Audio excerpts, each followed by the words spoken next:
So we'll move into some compassion practice with that in mind, and we're going to work with a compassionate other. So with the idea of a symbol of compassion, creating in our imagination a character, an animal, a part of nature.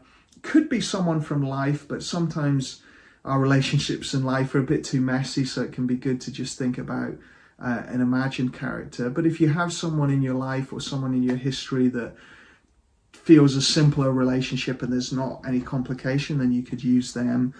And we're going to bring that compassionate other to mind and use that as a way of tapping into compassion to ourselves. What this does is, to some degree, we know that we can all be great advisors to our friends. From that outside perspective, we can really see their challenges more clearly and we might be able to see solutions better. But for ourselves, it's really hard to do that. So to some degree, imagining an outside perspective and then looking in is the same perspective taking stance that may enable us to be kinder to ourselves and to find a route into compassion and maybe problem solving as well. Another part of this practice is we're just tapping into the kindness within us, and this is just another way through imagery to do this, much as if you imagine your favorite food, you'll start to salivate. If we imagine a compassionate other, we'll start to access some of that physiology within us and motivation within us. And then finally, if we've had difficulties with our caregivers or family or relationships or school or different experiences, sometimes that connection to compassion from others has been sort of, it's been infected by some of those previous relationships. And this is a practice, a way to kind of open it up. And sometimes we need to grieve for those losses and what's happened there, but it sort of opens it up and may allow us to connect with people more freely in our life now and receive compassion from others a bit more. So there's lots of benefits to this. So let's give it a shot. Finding that comfortable position, closing your eyes, finding something that is stable and grounded, and putting a gentle smile on your face that reflects a compassionate motivation. And tapping into your compassionate motivation here, reminding yourself what this is about, what this is in service of, your compassionate goals, your core values, important parts of your life, meaning, purpose. At the very least, self-care and self-compassion has brought you here. So tapping into that, thinking about it, picturing it, feeling it.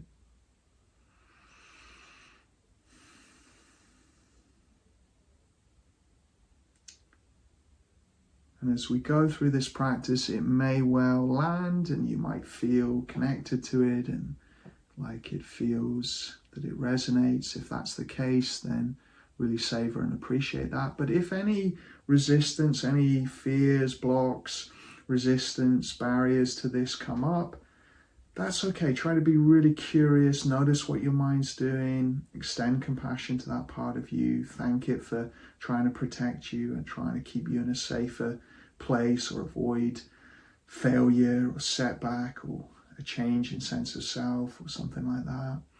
Extend compassion to it and then gently come back. If it gets too much at any point, open your eyes, get into your body, and then gently come back in if you want to. So really take care of yourself with it. And then focusing on your anchor again, either your breath, your contact points, so feet on the ground or contact with the chair, or sound, whichever anchor you prefer. Resting your attention on that. Allowing thoughts and feelings to come and go in the background and sustaining your attention on this anchor.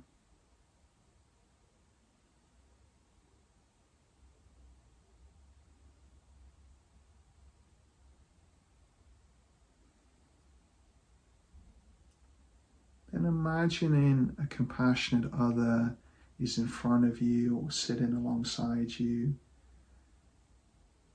And just connecting with someone or something, part of nature, or something more symbolic like a color or shape or sense of an energy or whatever you like that could symbolize compassion for you. And as we do imagery practice, it might be really clear visualization, it might come and go, or it might be a vague, fuzzy sense of it, or it might be more words, description, felt sense, hearing, different sense. Whatever is your way to connect with this is good enough, it's perfect. So just tune into that.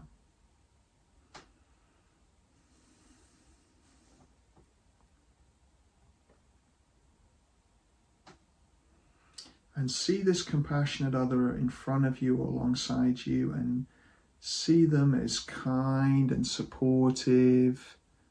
You know, they really want the best for you.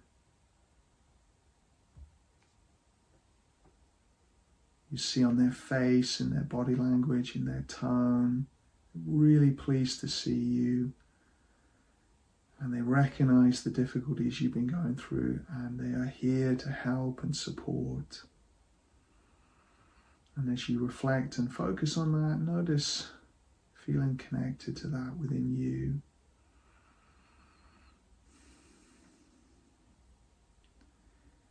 And then this compassionate other, you recognize that they have these three qualities. They have this quality of strength. So they've seen how difficult life can be and how tricky human experiences are at times. Because of this, they have a real strength to be in the presence of distress, to do what they can to help. They have a wisdom. They can see within you that so much of what you're dealing with is outside of your control and choosing, and you're doing the best you can. And even if there are things you feel guilt or regret about, they were a much bigger picture. There was many things feeding into that. And they see that shaming and criticizing yourself doesn't work. If that changed behavior, we'd all be perfect by now. So they recognize the power of kind support and nurturing, and that there are things we can do to help with our suffering. And the challenge is to do more of those things, to surf the urges to do the avoidance or procrastination or self-defeating things, and instead to do these supportive things. And finally, they have a caring commitment. They're committed to being supportive and kind and caring on an ongoing basis. You can bring in any other qualities you want to: patience, assertiveness, protectiveness, safety, whatever you like, whatever you need. And you imagine that they offer you compassionate words now, and they begin from the first psychology of compassion. So this sense that they are sensitive to suffering, they can acknowledge pain, they can be in the presence of it and not crumble, not be overwhelmed or not try and push it away. They're sensitive and they can be empathic and validating. So they offer you words like, it's really tough what you've been going through, it has been a difficult time. And they might get specific on the challenges that you're facing. And you're not alone with this, many other people are experiencing all of this. And I'm here for you, something like that. So they empathize and validate and support you.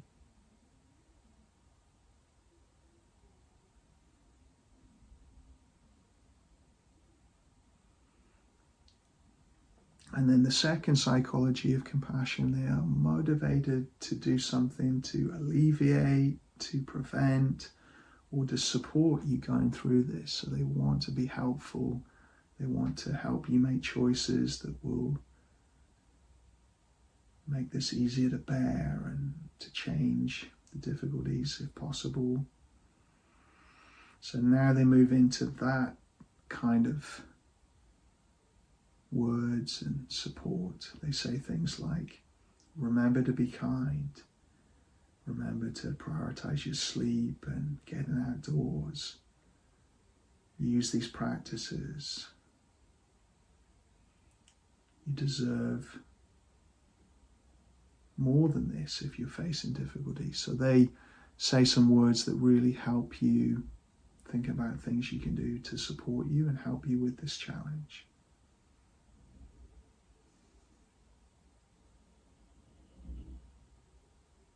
And as your compassionate other acknowledges pain and responds with kindness, you take it in, you really feel this connection to them, you really see that they want the best for you. And just as you would wish this to other people in your life, you can receive and take this in. Again, if there's any resistance, if your mind is struggling with this, moving back into mindfully noticing that, naming it, and then offering compassion to your mind that maybe is scared to make a change here, or maybe is frightened that this will not be helpful, that you need to be hard on yourself, or it's an old pattern from the past where you had to internalize the criticism and difficulties from another, or another type of barrier. It's just not very familiar. You just don't have a good blueprint for this. Whatever it is, just noticing that. Saying some kind words like, thanks mind, I know you're trying to help me, but I can move into this a little bit. I can try this out and see where it goes. And my history explains why I might struggle with this. Because of my childhood or school or setbacks in life or difficult relationships, the messages I received from the world around me, all of these things make it hard for me to be kind to myself. But I'm going to practice this and I'm going to receive this from my compassionate other and see where I get to. See if it's helpful.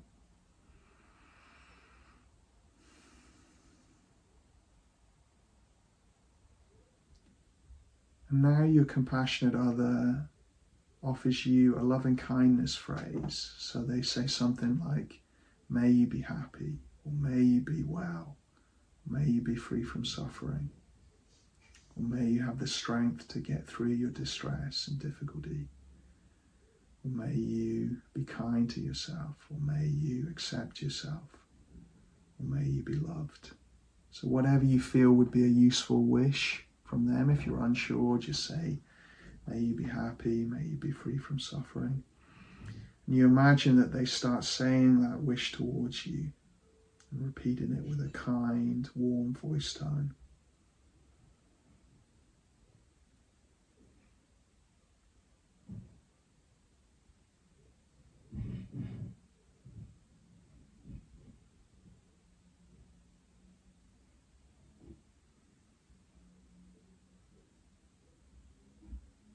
And breathe and soften and feel what you feel in your heart area.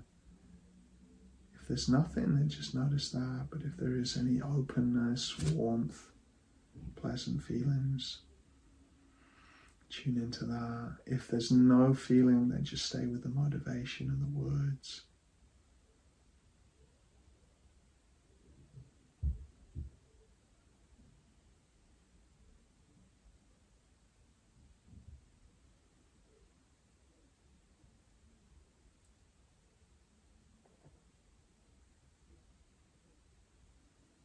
You might imagine your compassionate other does an action for you. They give you a hug, they take you for a walk, they give you a gift, they offer you something, whatever it might be that symbolizes compassion and loving kindness.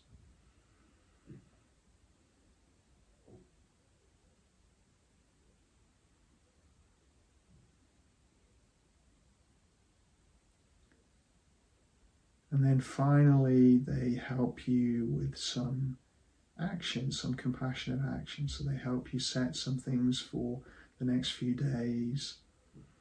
maybe 3 actions you're going to do. Could be doing some of these practices. It could be getting outdoors and having a walk. It could be doing some exercise or seeing a supportive person. Whatever would be helpful. So 3 compassionate actions, the kind of thing you would advise to your best friend if they were experiencing what you were experiencing.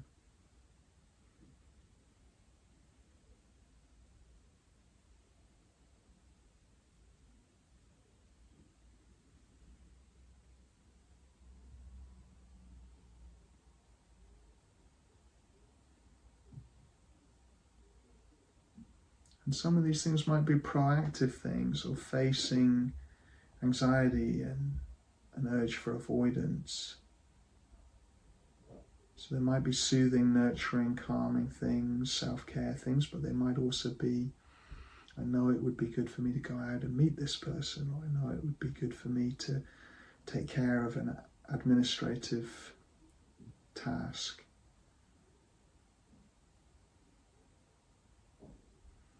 Really take those actions into your mind, and then thanking your compassionate other for their support and advice and kind words, and then seeing them going off into the distance or moving away, and knowing that you can draw upon them at any time. This is a practice you can use as you do difficult things in your life. You can imagine your compassionate other is alongside you, and much as sports athletes will use visualization, and we know that it stimulates the muscles that they use in their sporting practice. Well, this can help stimulate the compassion and the strength and the courage to help you face difficulties. Or if it's not so much about that, the wisdom to be caring and to do more soothing and nurturing things. So then coming back to your anchor for a little bit longer, breath, your contact point, your sounds around you.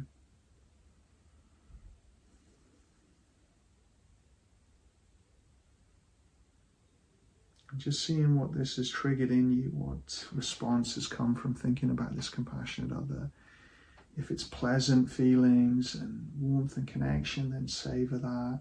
But if it has triggered any difficulty, any sadness at not having this in your life more, or any painful memories or anything like that, then maybe put in a kind hand on where you feel that difficult feeling and extending compassion to that. Sometimes we do need to grieve for what we've not had in our life. As long as we don't get stuck in self-critical or hopeless or judgmental thought loops, then to be with that feeling and let it have some kindness and warmth can be part of the process of compassion. And then just see if there's anything else from your own compassionate self you would say finally before we end the practice to support you today. I can do this, I can keep going, I'm going to take care of myself. Connect to a goal and action.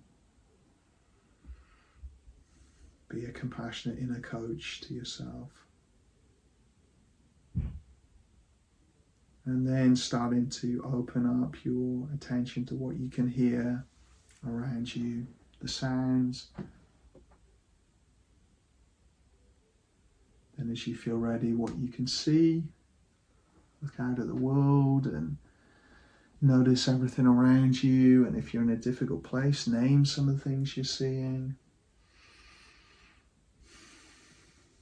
And then get into your body, stretch and move, and if there's any tight, tense areas, mobilize them, stretch them gently, massage them.